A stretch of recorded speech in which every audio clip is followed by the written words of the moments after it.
Karibu katika Bongo Global Digital, mahali pa kupata habari za ukweli na uhakika.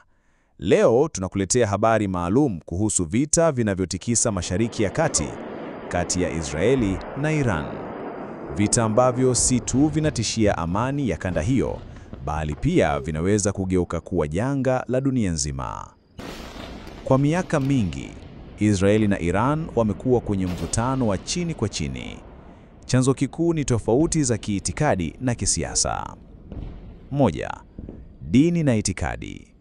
Israeli ni taifa la Wayahudi, wakati Iran ni taifa kubwa la Kiislamu wa dhehebu la Shia.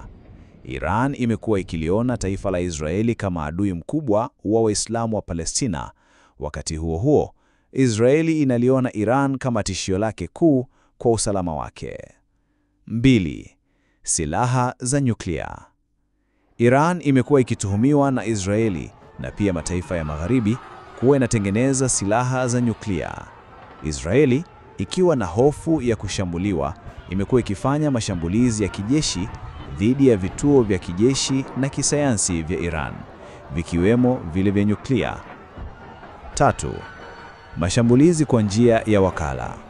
Iran huunga mkono makundi yenye silaha kama Hezbollah nchini Lebanon na Hamas katika ukanda wa Gaza.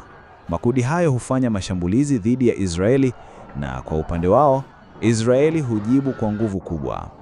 Mgogoro wa hivi karibuni ulianza mara baada ya mashambulizi makali ya Hamas mwezi Oktoba, ambao Israel inadai yaliungwa mkono na Iran kwa siri.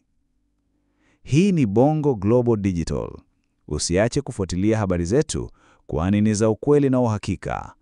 Tafadhali gusa neno subscribe na kutufollow TikTok na Instagram hapo ili usipitwe na taarifa muhimu kama hizi.